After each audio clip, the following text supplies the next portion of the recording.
Hello, everyone. We wanted to take a quick moment to thank you all for joining us today. This podcast was recorded and is made available to you by Whitley Penn LLP and WP Wealth LLP solely for informational purposes. The information, views, and opinions expressed in this podcast are general in nature and are not intended to be construed as the provision of financial or investment advice by Whitley Penn or WP Wealth. The information discussed in this podcast is accurate as of the day it was recorded, but may then become outdated over time. Please feel free to contact us if you have any questions, comments, or concerns in regard to the content presented. Thank you again for tuning in, and we hope you enjoy this episode.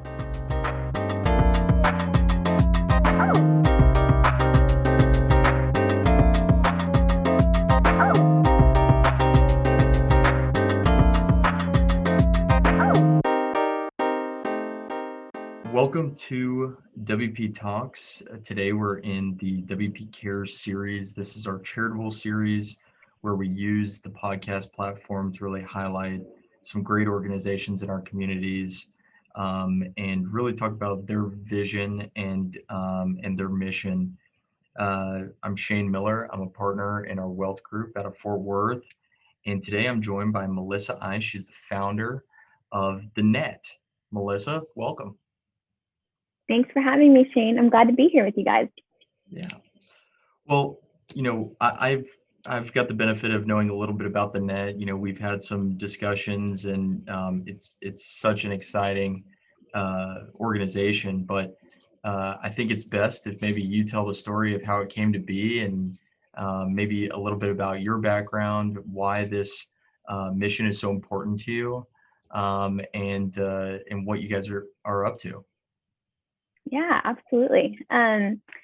So like Shane said, I'm the founder and executive director of The Net, and we are a nonprofit in Fort Worth. And really, it was birthed out of this idea and heart for caring for people in poverty in our city. And having in my early 20s, spent a lot of time working with NGOs in third world countries, kind of had a heart for people who were vulnerable or marginalized or were struggling.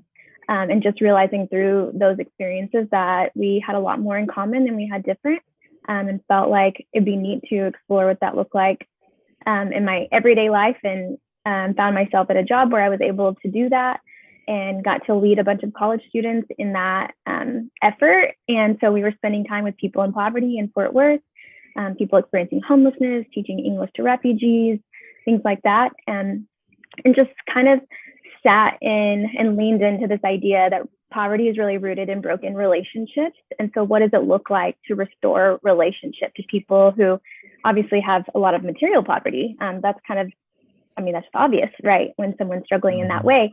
But what does it look like to address social poverty and people who, human beings, we all want relationship. We all want community. We all want people to support us and celebrate us. Even myself, if something good happens, I'm on my phone calling family or calling my husband or someone to celebrate those things with. And so many people didn't have a place for that. And so we were trying to just meet that need in organic ways, which is obviously like a really nebulous thing to do as an organization, to start off in this idea of like, we're going to build relationships and restore dignity. And of course, donors are like, how do you quantify that or measure that? And we just found ways to do that and support people in the process of them rebuilding their lives, and kind of have this desire to not be paternalistic. A lot of charity and charity work, it can, if not checked with checks and balances, well-intentioned people can kind of swoop in and save. And that was sort of the opposite of what we were hoping to accomplish. And we really wanted people to be the solution so that they could take credit for it.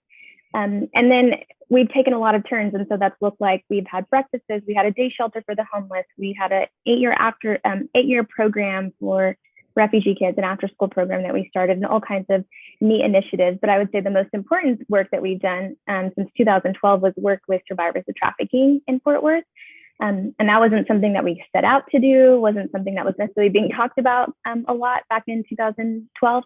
It was just something that we inevitably stumbled upon when you're with people who are from vulnerable populations. And you learn their story and sit down with them, you realize yeah, that it's really easy to be exploited when you're in a vulnerable position. And so we were finding a lot of the women and girls we were working with were actually being exploited. And so we started visiting them in jail and trying to understand more of how it all came about, and just realized a lot of them entered into what maybe you and I would call the sex industry or prostitution, quote unquote prostitution, if I can say that, as a minor. And the federal definition of trafficking would say that then they're not a criminal with a history of prostitution, they're a victim of human trafficking. And so, but if your city and government and law enforcement aren't necessarily all recognizing that, it creates a system that quite frankly fails those women. And I'm happy to say a lot of that has changed in the last 8 years, which is amazing. And Fort Worth is really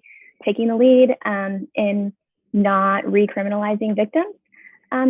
But we were able to do that. And again, it was all through the context of relationship. And so we built a relationship with the Tarrant County Jail and with the court system, and provided mentorship to women and advocacy, and helped them reunite with their children. And the list goes on. So that's my long-winded, convoluted way of saying that's what the net does today.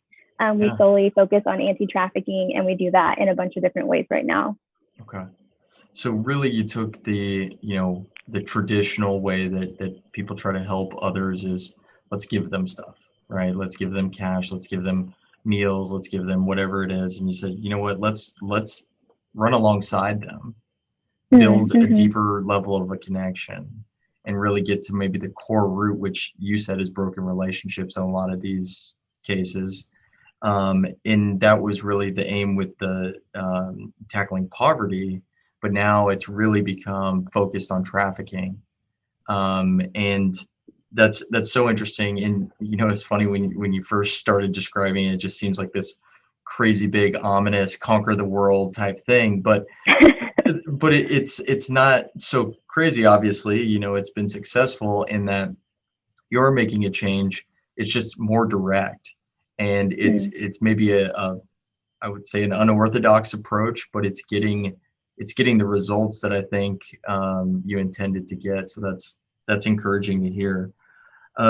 So trafficking, obviously that's a very heavy topic. What are some of the things that the net is doing to make an impact in that area? I know you're visiting people in jail and some of the other things that you mentioned. But what are some of the things that our listeners can kind of get a feel for, and how could somebody who's interested in this volunteer or get training, that kind of thing? Yeah, I think you bring up a good point, because we were doing a lot in the beginning, and as Bleeding Hearts do, we're like, we'll help everyone. But I think something that we recognized when we started engaging with survivors is that I, like many people, sort of had a media-based, maybe societal view of what trafficking was. And I'm picturing, kids in basements and mall parking lot kidnappings and third world country, brothels and terrible things like that, everyone being held against their will. And that's just really not what the face of trafficking looks like domestically, and specifically in Fort Worth. And so just starting to unravel, how does someone end up in this situation? We say a lot, everyone was a little girl at one time, right? And so I have a 5-year-old little girl. And right now, when I ask her what she wants to be when she grows up, it switches to everything from a dancer to a teacher, to a princess, a professional princess. And yet I've never thought about, how does someone go from wanting to be a dancer or a princess to ending up being bought and sold on the streets of our city? And I think that it would be a miss to not put those pieces together. And how does a trajectory change from someone becoming a little girl to someone, becoming essentially property? And so we started asking those questions, and then that really changed the way that we ran our organization, because when you start peeling back those onion layers, we were realizing, it's a lot of different failed systems that brought them to the place where they are today. It's not just a rescue mission, if that makes sense. We're not just rescuing people from being kidnapped or out of these terrible situations and then all is well. But instead, we're peeling back the layers of trauma and childhood sexual abuse, which is obviously we're saying heavy things. There's just so many different layers that we were realizing that we're dealing with. And obviously, if you have someone who's been on the street since they were 12 years old, like some of the women who work for us, and now they're in their 30s with this rap sheet, how do we help them rebuild their lives? And so that's our mission statement, is that we believe everyone's worthy of the chance to rebuild their lives. And so we started addressing that through employment and employing the women through our company, our social enterprise Worthy Co. And then also, we started asking even harder questions, like if we're going to continue to provide aftercare for women, what prevention can we do? Can we ever not just pick up the pieces of someone's life after it's been essentially destroyed? Is there anything that we can do to stop this from happening on the front end? And we realized, the other piece of the puzzle is the demand. Like, why, for me, I'm thinking, if I have a woman who's decades later coming out of this, but her initial place of being bought and sold in my city was when she was 12, who is picking up 12-year-olds in my city? Like, why is that even happening to begin with? Yeah. And so we had to address the demand side, which is kind of just a simple economic equation. You work with money and numbers. And so we don't want to keep addressing supply. So how do we address the demand for what's happening? And so we tried to address demand by disrupting it. And so we have a whole men's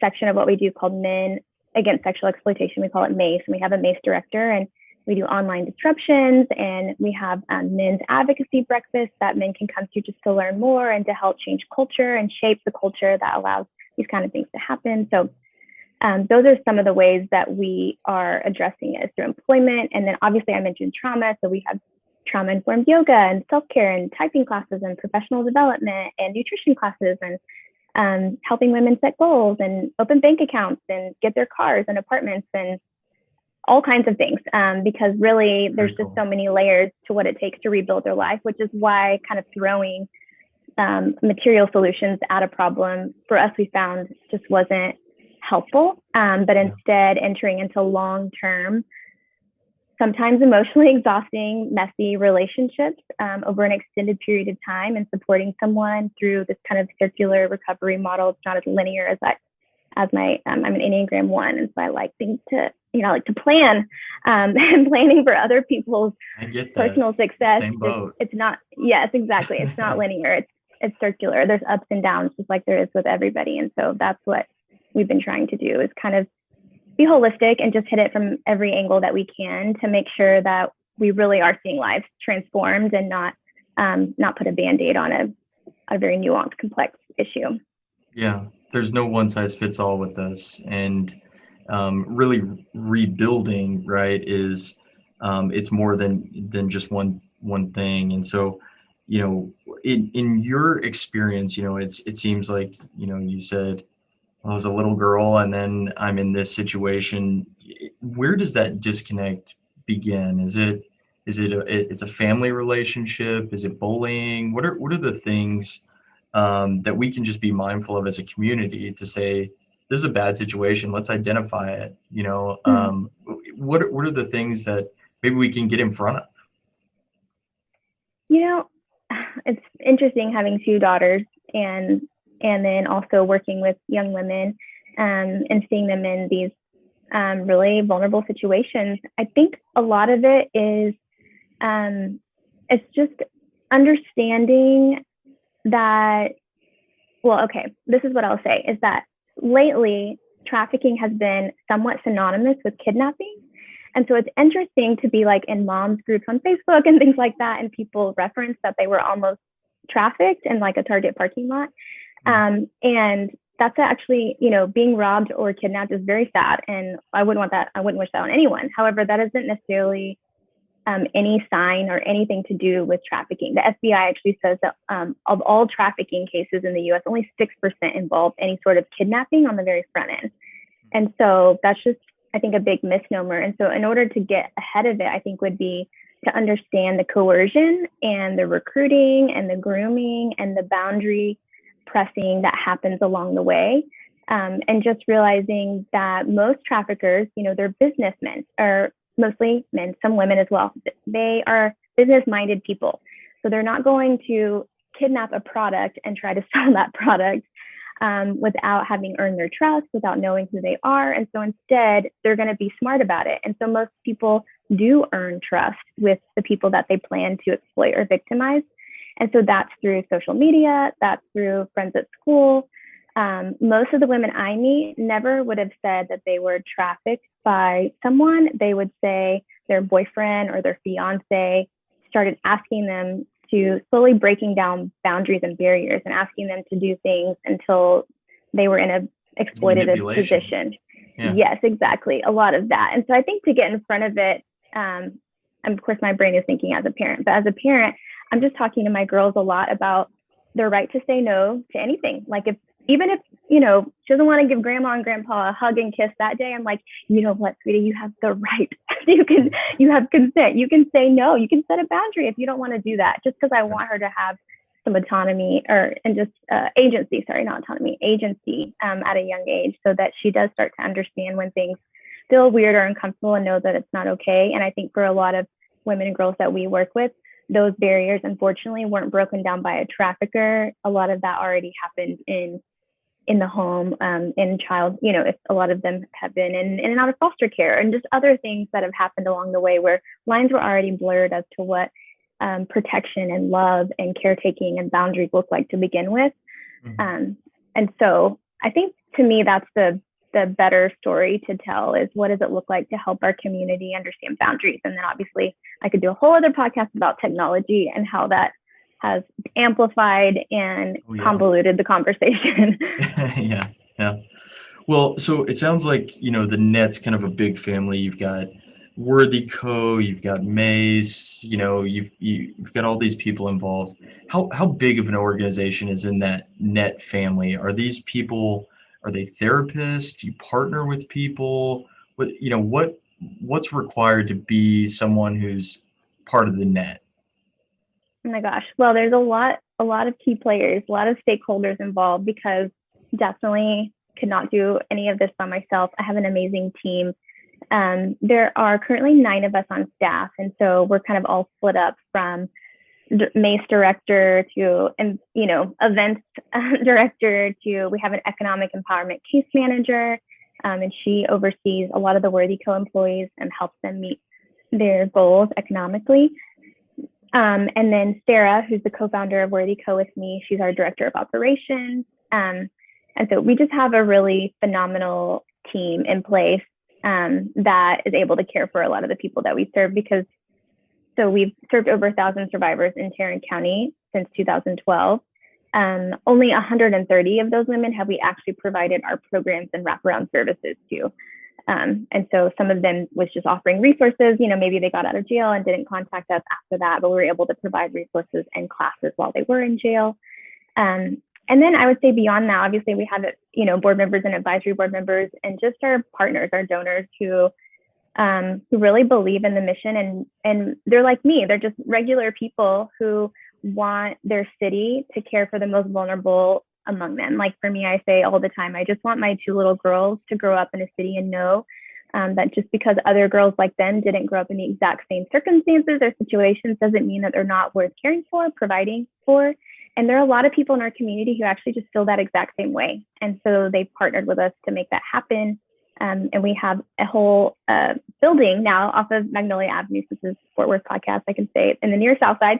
And it's a whole production facility. And even that building itself, I was typing out, little email to our donors who made that building possible. And now we have women who come into work every day and it's in this beautiful space. And they feel like, wow, I can't believe all these people contributed to this space for someone like me, is what they said when they first started working there.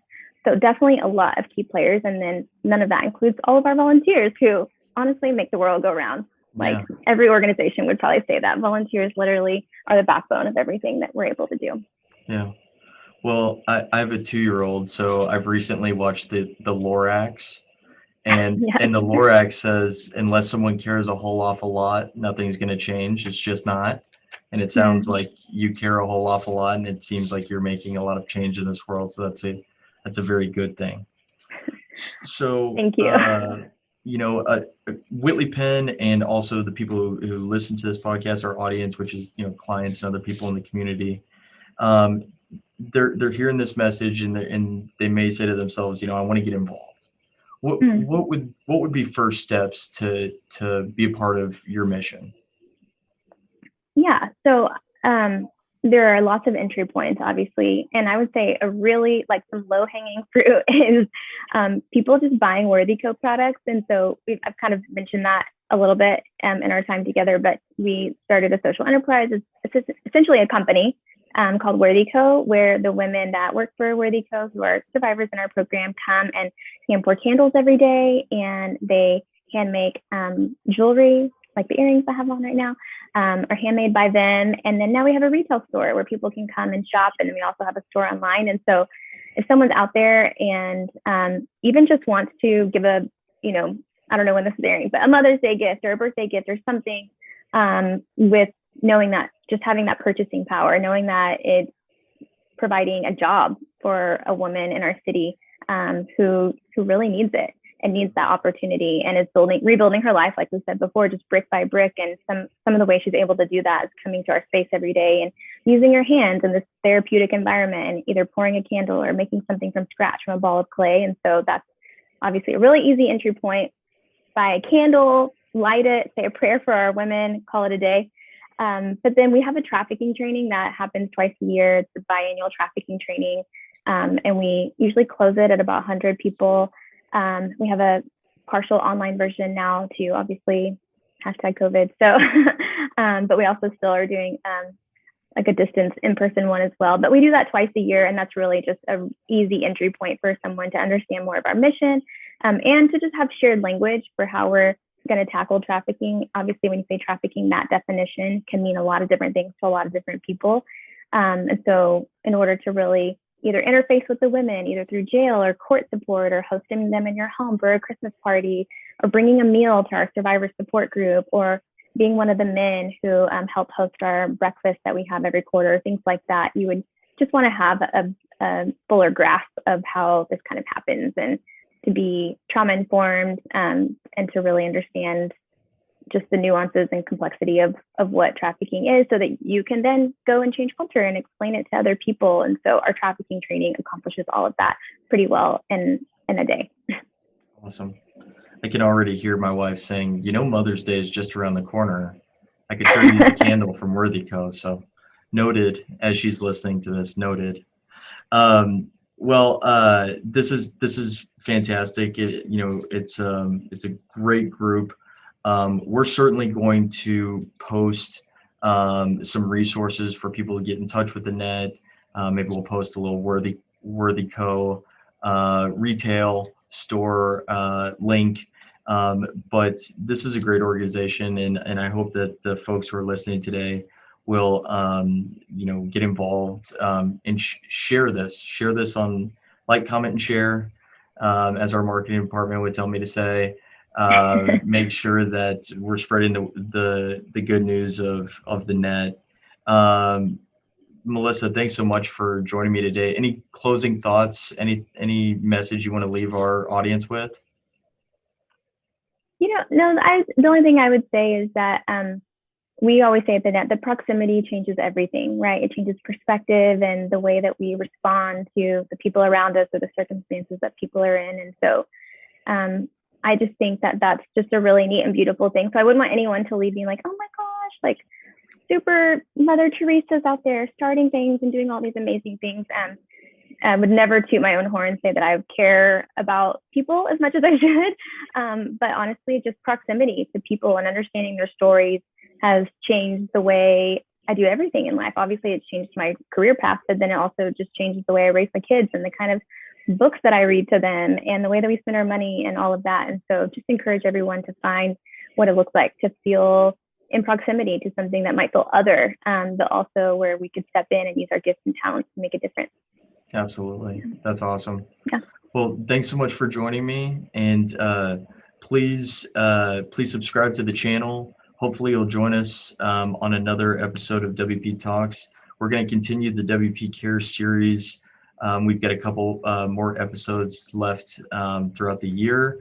And then we're hoping to catch up with some of our guests in maybe a year or two to see how they're doing and what's changed since we spoke to them.